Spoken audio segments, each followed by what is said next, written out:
This story is called The Locker, and it is about a married man who cheats on his wife and the confusion and chaos that it causes at the time. So here we go. The Locker.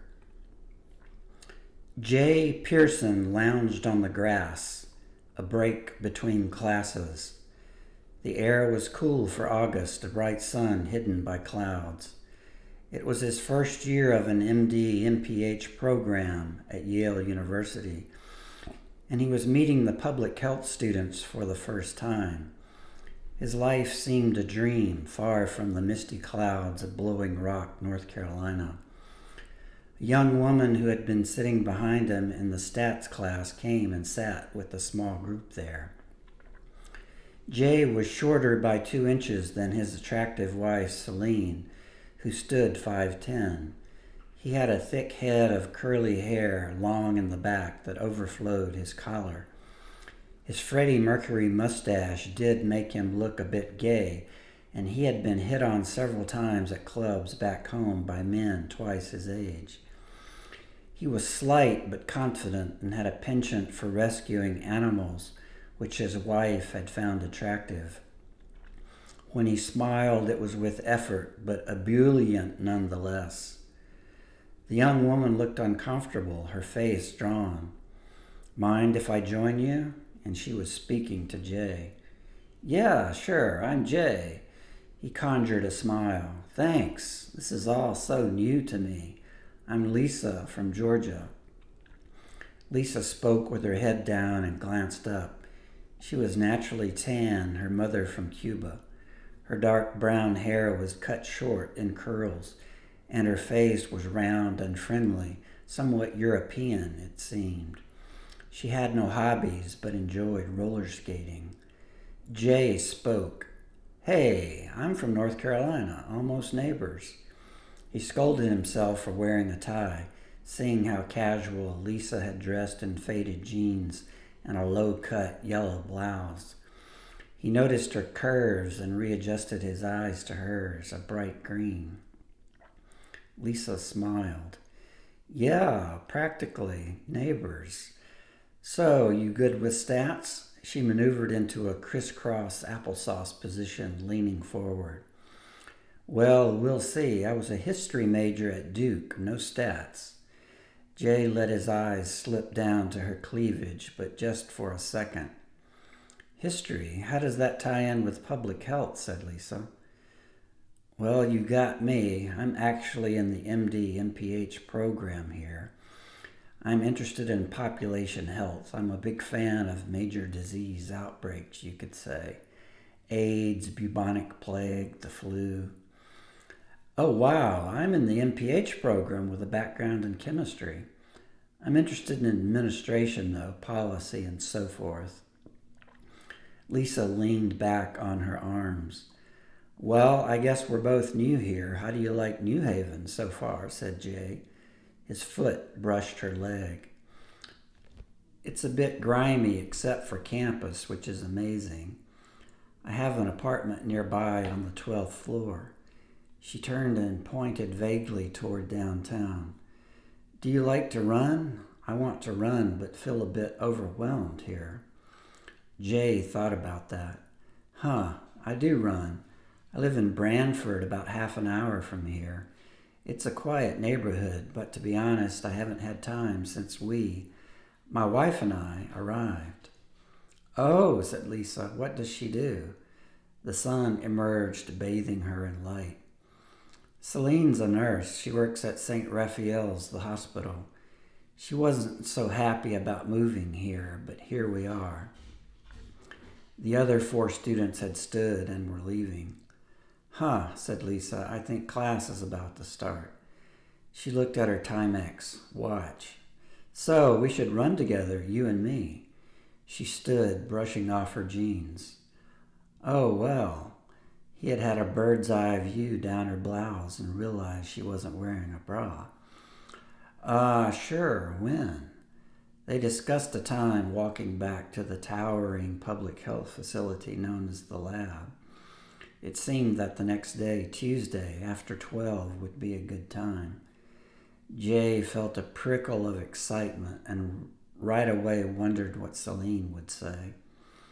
He had already been to the castle-like Payne Whitney gym, the Cathedral of Sweat as it was known, and had a locker there.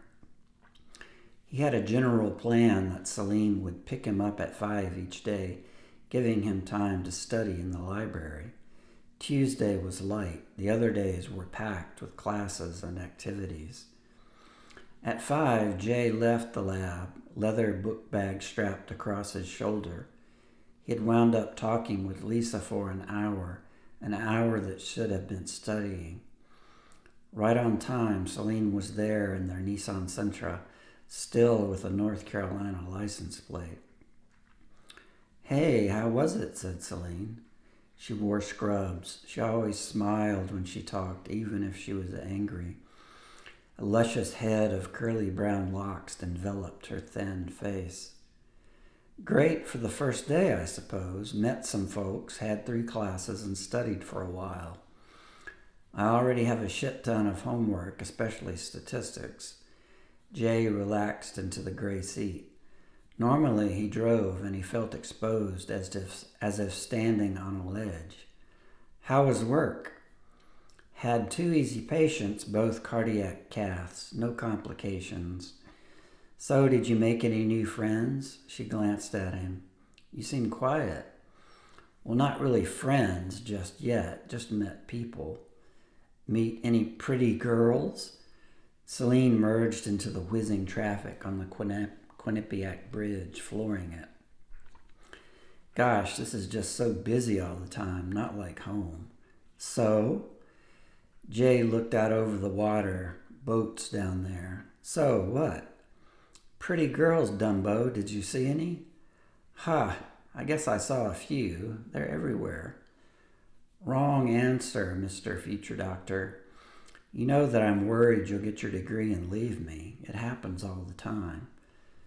No, don't be silly. I'm not that mean." He touched his mustache, wondering if he should shave it off. "Should I shave the mustache?" Celine laughed. "Why, did some guy hit on you? You know I like it. I like the way it feels when we kiss." "Just asking. I do look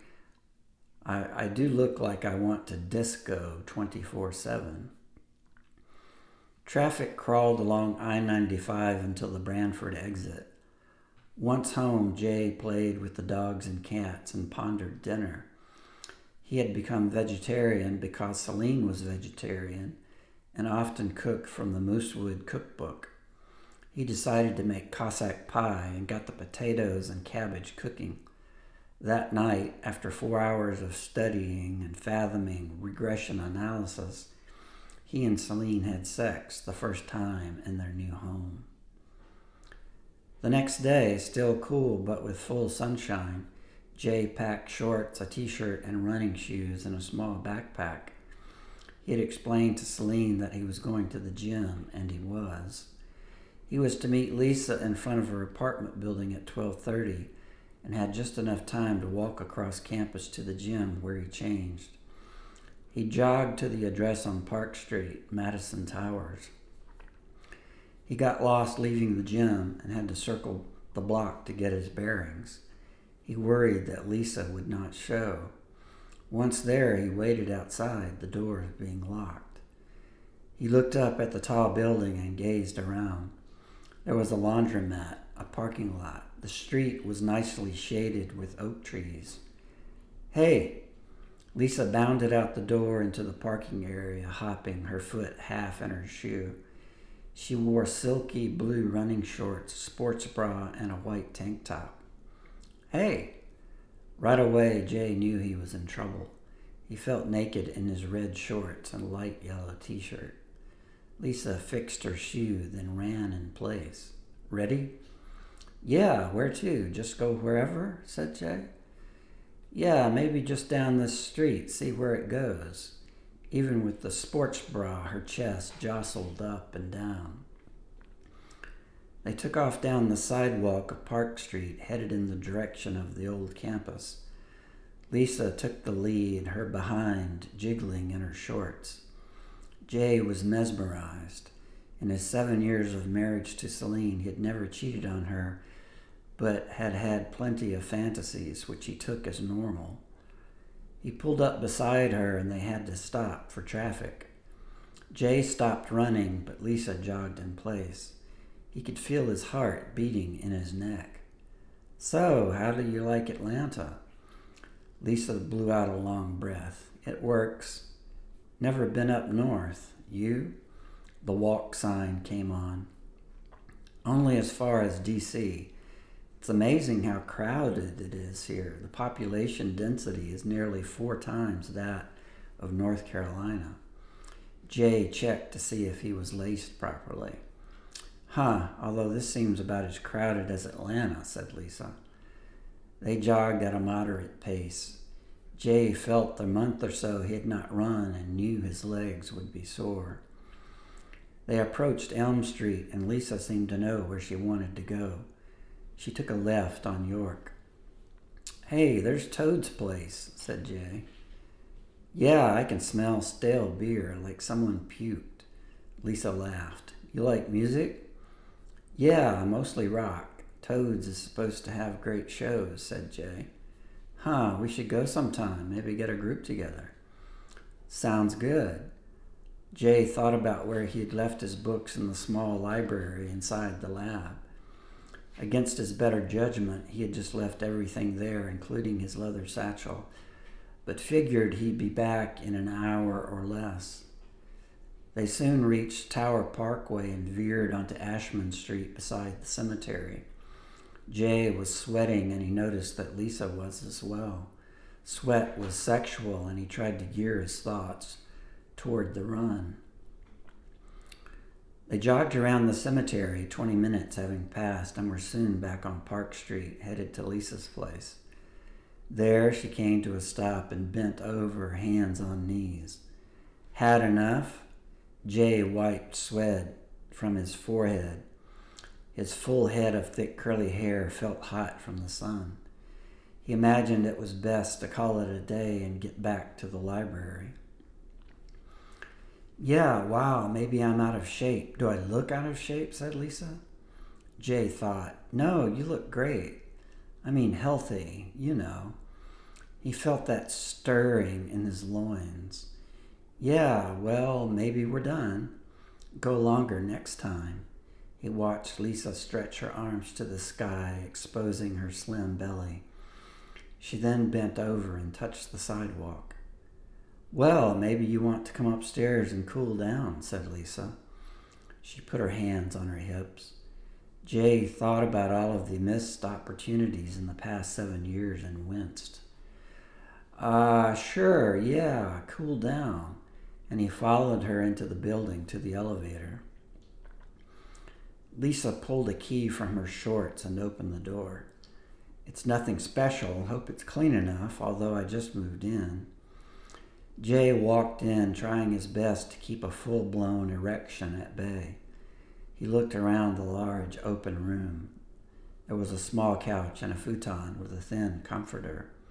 Closed blinds made it dim. "Want some water?" said Lisa. But she was already in the kitchen before he could answer. "Yeah, that would be great." He felt like he needed to do jumping jacks, push-ups, anything to relieve the tension that was building. "Come on," and Lisa led him to the black couch, which looked new. In fact, everything looked new. "My mom bought all of this for me. My dad's out of the picture." "Yeah, nice," said Jay. He drank water, his mustache dripping. He leaned forward, elbows on knees. There was a moment of silence. Sit back, relax, said Lisa. She put her tumbler on the floor and let her hand dangle, touching his thigh. Before he knew it, she had leaned into him, and he responded, sitting up, their mouths drawn as if by magnets. Within seconds, Lisa was on top of him, pushing him into the couch, her nails raking his shoulders. Jay lost all control and made his way on top, kissing her neck. God, said Lisa. She moaned long and hard. It's been too long. Sitting behind you in stats, I was looking at your back and thinking about this. They went at each other like animals. Jay was caught in a whirlwind of sex, unable to stop thinking about Celine, but drawn into the fury of passion. He sat up and Lisa pulled off her running shirt. Take it off, she said, and he pulled up the sports bra to reveal two perfect breasts with large maroon nipples. He ripped off his shirt as well, his member poking a hole in his shorts. Jesus, he said, going in for those breasts with his mouth. Soon they were naked on the futon, Jay performing oral sex nice and slow. He was about to come and held back with the strength of a dozen elephants. Suddenly he withdrew, thinking of Celine again, and rolled to his side with glazed eyes. How much time had passed? It seemed like seconds, but could have been hours. He had to meet Celine at 5. What's wrong? Said Lisa. Do I taste bad? No, Jay laughed. I was just thinking. I'm being a very bad person here. I guess we both are, but too late for that, right? Jay caved and rolled into her, embracing her, needing the touch of her skin against his. For half an hour he teased her, unable to commit to the final act. And then for another half hour they just lay there, touching, staring. You know you have to come inside me, right? Said Lisa. You have to. Jay searched the room for a clock, but there was none. He was bone hard and had been for the last hour and a half. He watched as Lisa moved between his legs. He lifted and groaned, unable to bear the pleasure. In a flurry of kisses and squeezes, he was back on top and then inside her. Lisa raked her nails down his back and kissed his chest. Within 2 minutes, they both came and collapsed, sweating in each other's arms. He had not used a condom. He was studying to be a public health professional and had not used a condom. He lay on his back, hoping that it was a dream, but it wasn't. And then they did it again, and then for another hour, perhaps more, they just lay there drawing circles on one another with their fingers. Jay had lost all track of time and noticed that it was dark, as if a warning shot had been fired. I have to go. Celine's picking me up. I can't be late. He jumped up and threw on his shorts and t-shirt. What? What time is it? Oh, God. Hey, not so fast. Check the stove in the kitchen, said Lisa. Jay rushed to the kitchen. His heart dropped. 4:45. He had 15 minutes to go to the gym, dress, run across campus, and then gather his things from the library before meeting Celine at 5. Lisa was standing, naked. Mesmerized, he stared at her body, what he had just had. He felt like a doomed man. They embraced and let it linger before breaking away. Write your number down for me, I'll call you. Naked, she wrote the number on her notepad. It was fun, right? Yeah, and he was tempted to say that he loved her or that he should.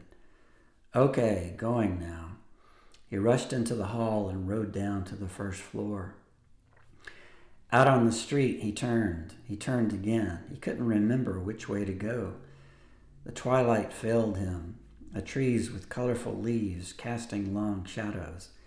He tried to read the street signs, but his glasses were in the locker. He ran toward an intersection and squinted at the signs.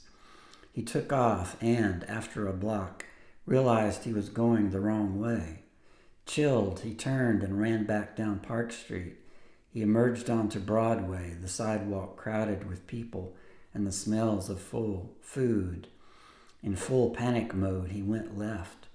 At a major intersection, he saw the towering gym and headed there. He pushed in the heavy wooden door and realized he had left his student ID in the locker. Without blinking, he sped past the check-in desk and bounded up the wide stairs to the locker room. He burst in and couldn't remember which locker was his. A lone janitor mopped the showers. He settled on a locker and struggled to remember the lock combination. He spun the dial fast. Nothing. He tried again. Nothing. He tried the lockers on either side. Nothing. To see inside the locker, he stood on the dressing bench and managed to pry the door open 2 inches. He could see his pants hanging there from a hook. Desperate, he scurried around the locker room, the janitor seeming to look the other way. He discovered a small wooden pole, part of a broom handle, and used it to pry open the locker, then reached in and pulled out his clothes. He couldn't reach the shoes, so he would have to wear his running shoes. Like a madman, he dressed and flew down the stairs in the ensuing gloom. Right away, he was lost and had to stop. He had to traverse the entire campus to the medical side of the university. And then he was running in his nice pants and a long-sleeve shirt. Tie be damned. He made sure to approach the building away from College Street where Celine would be parked. He made it to the front door and showed his ID to the camera. The door clicked open and he ran down the stairs to the library, which he remembered closed at 5. His heart sank, but the lights were still on. The library was empty, his things where he had left them. He packed and hustled back outside, where he stopped to gather his breath. He took the sidewalk to College Street, and she was there waiting. He felt like a crazy man, worried that she would know right away. He approached the car with dread and opened the door. He slid in, exhausted. Celine glanced at him and then at the road. Have a good day? Oh, yeah, good day. What else to say? He remembered Lisa's number in his pants pocket. Why had he asked for her number? And they drove in thick traffic that moved like the throbbing of a small intestine. As the minutes passed, Jay calmed and realized that maybe he had a chance, that maybe this would all blow over. But they pulled into the gravel driveway of their little New England cottage, and thus began 2 years of deception and guilt until the truth was revealed, the divorce final, and his life in shambles. The end. Jay has made a terrible mistake. Like my grandfather used to say, he was thinking with his little head and not his big head. All right. Have a good one.